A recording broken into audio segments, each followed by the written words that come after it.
BP 2025 is now in the books. For the first time, the three amigos were in the house. We had Dion, Matt, the lumberjack. We also had returning guests like Coach Carson and Christian Osgood, and likely plenty of others in the house. I thought we should talk with Dion, the keynote speaker, do a quick deep dive review, good, bad, and ugly of BP 2025. Dion, as the keynote guest, I have to let you start. What kind of caught your attention first? Well, I've said this before every convention or every event, hoping that people will go. All of the conversations that happened off stage in the hallway are the reason to be there, and it was this time too. Like, I sat on a panel with Coach Carson and we talked, and that's not interacting to me. No, yeah. But we hang out in the hallway, or we go sit down, or we prep for it, or we talk after it, and that's the main reason I wanted to be there, was for those kind of conversations. Yeah, it's funny, when I went to when we talked about BPCon before the event, one of the things that I was looking forward to, and actually I think I said it on our video together, the one with Matt, was like, I'm going to look forward to seeing how much I'm recognized, because I had assumed that BP and my community had a significant overlap. And what I found is there's almost zero overlap. In fact, over the course of 3 days, I was recognized twice. And I have to admit, it was a little hit to the ego. I'm not afraid to admit that. But actually, it came together on day 3 when I actually had lunch with Coach Carson. And we actually pulled out, because we're friends, right? We pulled out the YouTube creator algorithm. And it was really fun to watch, because of his top 15 channels, 8 of them were BP podcasts, right? Money, the big channel, and all. I didn't even know BP had 8 different channels, but apparently they do. And he was on all, like 8 of the 15 were BP. And that's why he's recognized everywhere. And then I pulled up my 15, zero channels. Not even the main channel was in the top 15. So, I don't know what to take from that. Maybe I have more work to do. Maybe our communities are just different, and as different is good. But yeah, I was initially shocked, then maybe, a little disappointed, but now I'm like, good. It's a good thing to get exposed to a new community. So do you mind if I take this and use it as a teaching moment for you, even though it's going to help the people watching? Yes, Dion, go ahead. I knew it was coming. Go ahead. That's okay. No, be gentle. I want to be gentle. I want to alter the way you're looking at it to kind of how you came around there at the end. Yeah. 2 salesmen go to a new country. Uh-huh. They're going to sell shoes. Yep. They get to the country and they realize this is a country where they don't wear shoes. They just don't have them. It's not the culture here. And the first salesman says, oh man, I'm going to go broke. If nobody buys my product, I might as well just go home. The other salesman is super ecstatic, and he's got this huge grin. He's like, man, this is a fresh market. Right. Nobody has my product. I think you were exposed to a bunch of people who need your product over this event.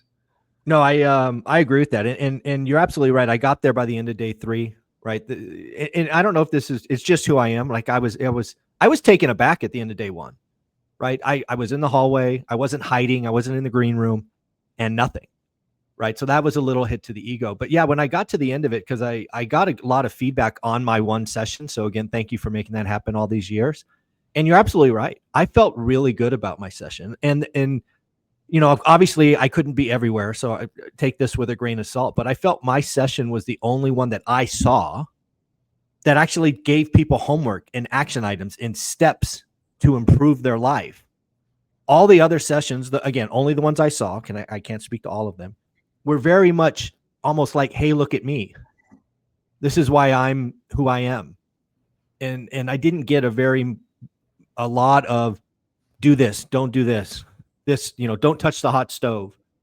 And again, I could have missed those sessions. It is what it is. You can only be so many places, but you're absolutely right. I feel better at the end than, I did at the end of day 1. I'll admit to that. Well, so there's kind of a blend of who I think the goal was to have present, right? Part of it is they have Coach Carson, the ADU guy, you, me, who are bringing people along with this is how it works. These are the steps. At the stage you're in, here's what you look at next. Mhm. And they wanted the person in the audience who doesn't make content, who doesn't ever see themselves teaching somebody else how to reach financial freedom, Mhm. going, they're just a regular person. Right. They're just traveling, living in Thailand, living on their money, and just normal people. And so yes, I think people that came walked away with some action items and some steps and some great networking, but they also came and they saw the people who don't make content, that were not teachers, that most of the words on stage were and ah, because they aren't presenters. And so the person in the audience can go, oh, I could totally be that person. I could invest I could be them. The way they did, because I'm not a speaker. And that was, I think, kind of, I don't know, not a stroke of genius, but a really cool way to present it. Yeah. Then the other thing, again, I was there, right? I wasn't hiding. So I was in sessions, and I remember one of the keynotes, and I'm not going to put the name on blast because it's not about that. But if you're going to call something out as a keynote speaker, and again, they had several, right? So there were like there was a morning one and an evening one. So there was a lot of them that said keynote next to it. But, if you're in the big room and, you've got 1,000 people or whatever it is in the audience, can we be a little bit more selective and get people up there that have some charisma and some energy and don't want to make you slit your wrist, halfway through? I was in a presentation where I had to leave. I think it had to be an hour. I was 40 minutes in, and I'm like, I'm getting depressed, and I'm already financially free, and you're depressing me. I mean, like, what are you doing? Why are you basically telling everybody in the room, sorry, you missed the boat. It's too late. Get out of here. I'm like, why are you doing that, you idiot? What? This was crazy. I've been at a couple of events with you. I have seen you walk out of a couple. Yeah. That's entertaining. At least it's entertaining. He's not happy. Yeah, and I'm sure that's not really. It's the gamble with something like Bigger Pockets, that you reach out to people and say, hey, can you come? We like your information. We like that, what your message is. But they don't know what you're going to say once you're on stage. Yeah. Yeah. Kind of like mine. I called him out a little bit. I said, I had a name I wanted to call my presentation, and they didn't like it. Their team changed it. So I just snuck it in as like the third slide. It's like, hey, that's the name of this, by the way, now that you're in here. Yeah. Yeah. Obviously, maybe these started, I didn't mean to start off negative, but, to give them props again, they had an event with nearly 2,000 people there, very well organized. As somebody who throws events, I thought they used sponsors spectacularly, right? Because one of the things when you put on events, especially events in Vegas, right? Everything costs, and it costs a pretty penny.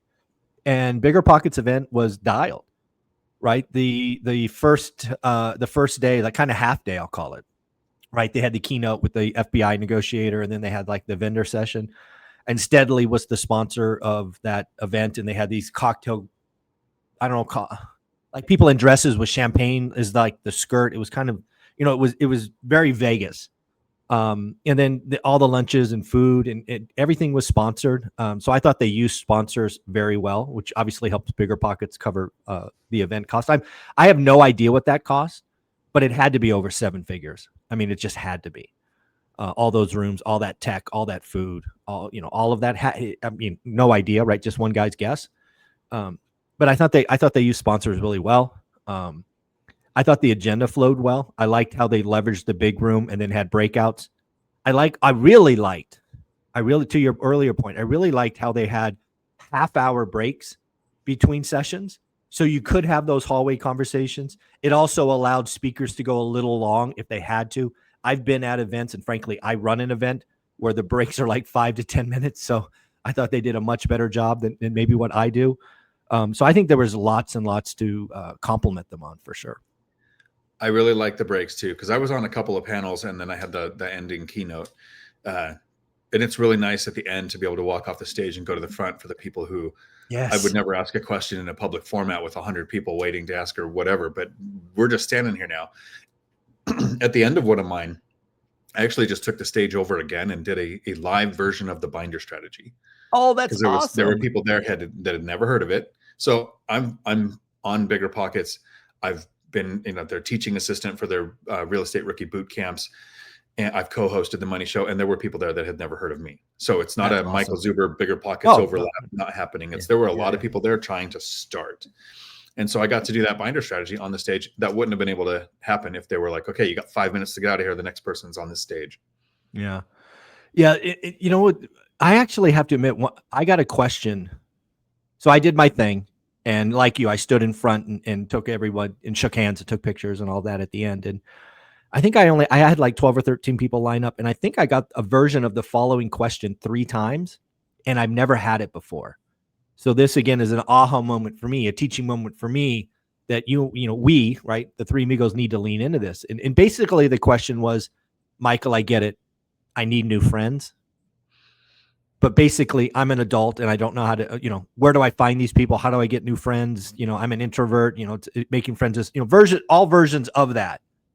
And, I only had 10, 15 seconds per person to kind of process. And, at the time my answer was join my school community, right? $20, go find your people, right? Go find the tribe. But, as I step back from that, I don't think that's really a topic we've ever hit, right? Is okay, great. I know I need new friends because my, a version of it, my 5 friends are fat. Now I need 5 fit friends, but how do I go get them? Because I'm the fat guy. And how do I find 5 fit friends? And, that was, frankly, that was a pleasant surprise because, even after 8 years of doing this and 3 videos a day for 8 years and 17,000 total, I've got new content. I've got new things to think about. So, I'm very thankful to the Bigger Pockets community for giving me, more new stuff to think about. Well, I have 2 takeaways. One that's going to bother me and probably be, I don't know, at least mentioned in most videos for a while. And the other one I'm going to hold close to my heart for years. The first one is I always talk about real estate agents working with investors, but never investing, right? The statistic that I hear often is 90% of real estate agents never own one rental. Mm-hmm. And I get most agents work with home buyers. They're not all working with investors, and it's a very inconsistent income. And it's that 80-20, right? 20% are doing 80% of the work. And so 80% fail, roll over, cycle out.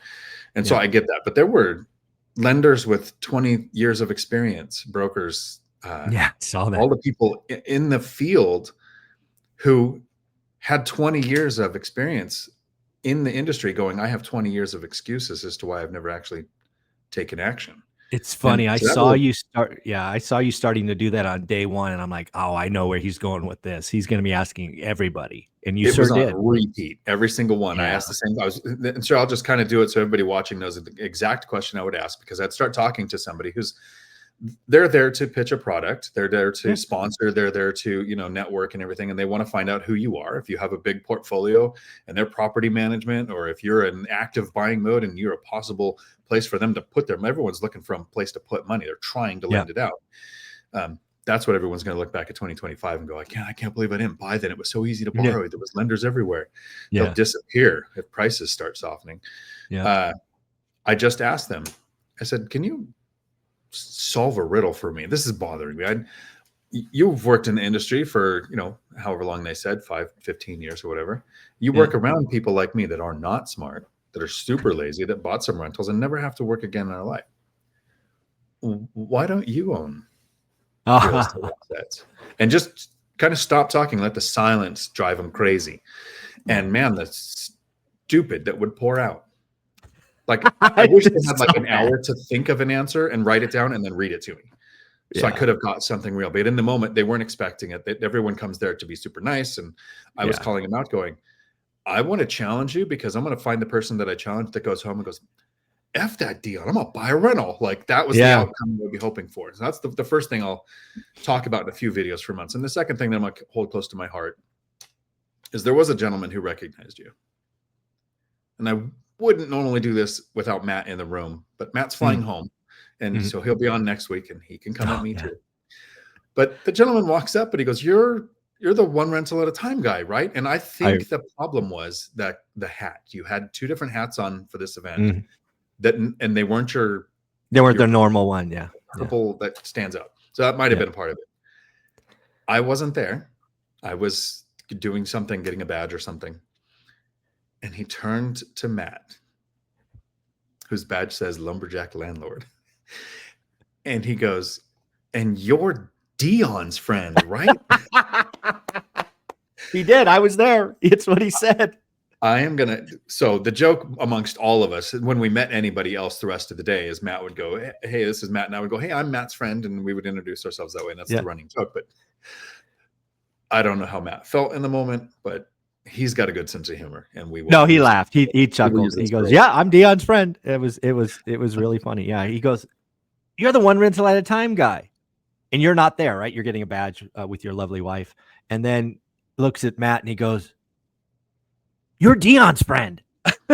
I was like, oh, Dion's going to love this. I'm glad Chesla's not in the room right now, too. You called her the wife. That would get me stabbed. I did that on purpose. Damn it. I'm sure you did. I was trying to get a reaction from the back of the room.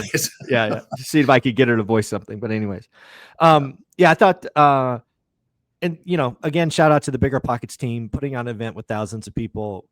They had plenty of support, plenty of directions.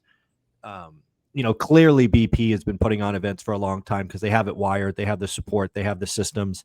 Matt went back and changed his name on his card, right, from Matt to Lumberjack, and they were cool with that. And I've been to lots of events where the kind of the apparatus around the speaking is very rigid, like feels like it's put together with bubble gum and tape. And BP has it's iron, it's hard, and everywhere I went, they had people support and ask questions of.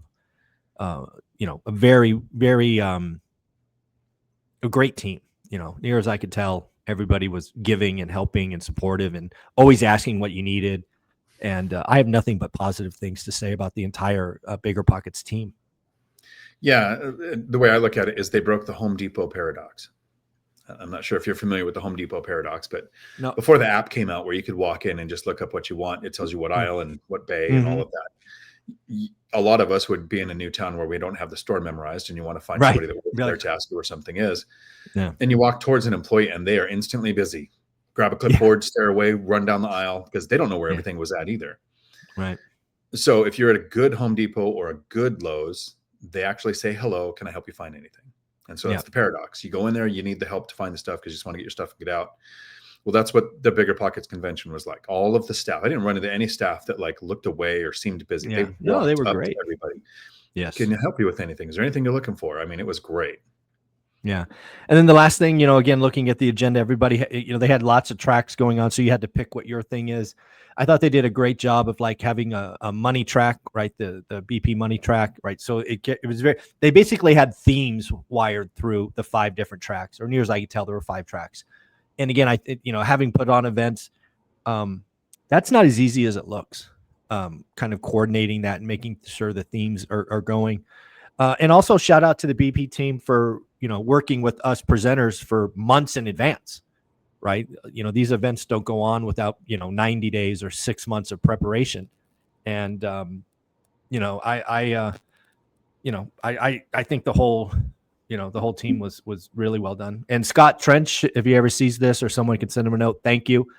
The only reason I spoke is Scott was generous enough to give up his slot to kind of give the one rental at a time voice a shot at BP. It was his doing, but obviously with your constant, hey, these guys need to be here. So Dion, you sparked a lot of that. Scott stepped up and said, you know what, I think it's important enough. I'm going to give up my spot because he literally, like, if you look at some early versions of the agenda, Scott was speaking at my slot. And at the time he was the CEO. He's no longer the CEO, but he gave it up.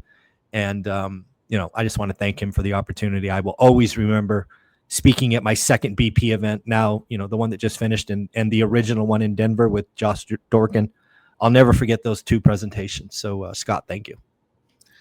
That was actually my first time to get a chance to meet Scott or Mindy in person, right? We've been on Zooms together. We've been on podcasts together.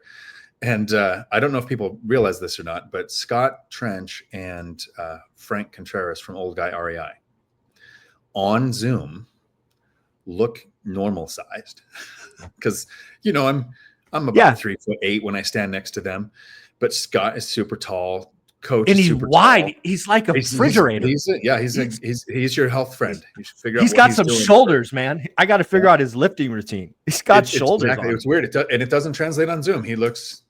No, he looks normal. Yeah, I agree. I was like, and it's weird to say damn. normal, but no, he's not. Those things stand out. He's tall and he's really fit. And I'm sure when he goes through a normal door, he has to turn sideways. He's that wide. I mean, it's not fat. It's muscle. It's just like he's like a linebacker. He's just a big dude. No, it's cool to go to an event like that because there's a chance somebody that comes to that, meets him, takes a selfie or whatever, probably maybe never interacts with him again ever in their life. But every time they see him on a podcast, I'm like, I remember him. I look at him completely different now. Yeah, me too. I'm like, you're standing a little bit far away from the camera, aren't you? Yep. Because otherwise you would fill up the frame. At the end of the day, Dion, I thought Bigger Pockets was a blast. I learned a lot. I had a lot of fun. I think the Bigger Pockets community is the #1 real estate community in the world. And they've had that title for a long time and they've earned it and they keep it. I would love for one rental at a time someday in the future to even be mentioned in the same breath.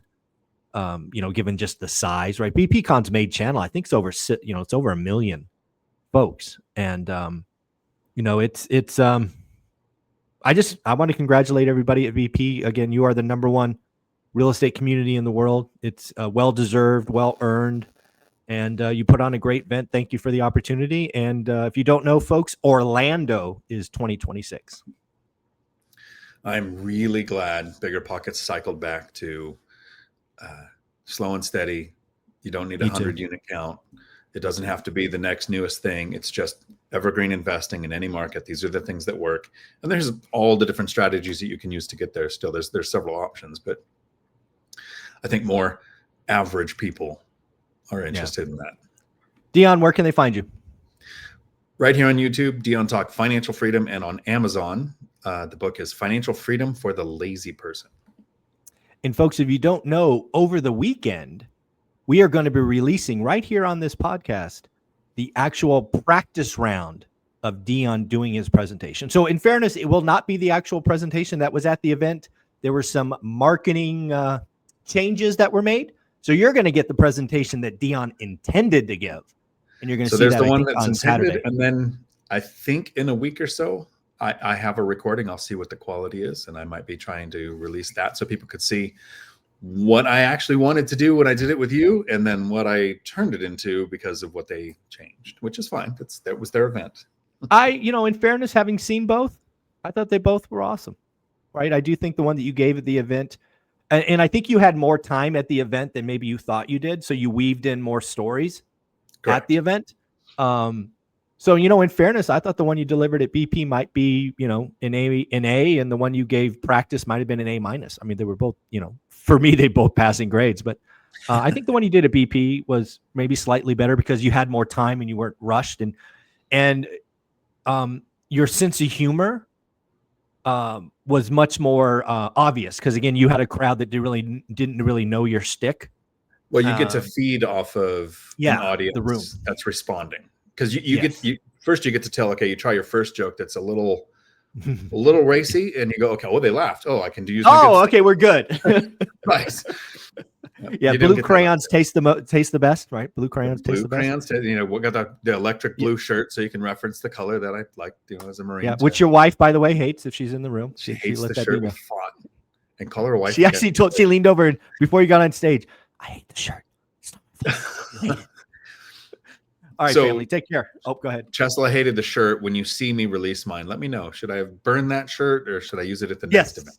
Yeah, what do you think, folks? Should just Dion recycle it on repeat? Should he wear it at the Vegas event, our Vegas event? Let's see if he should just wear it every day, right? Wear it to the Denny's midnight session. So let's see. Let us know. Thanks, bud. Ciao.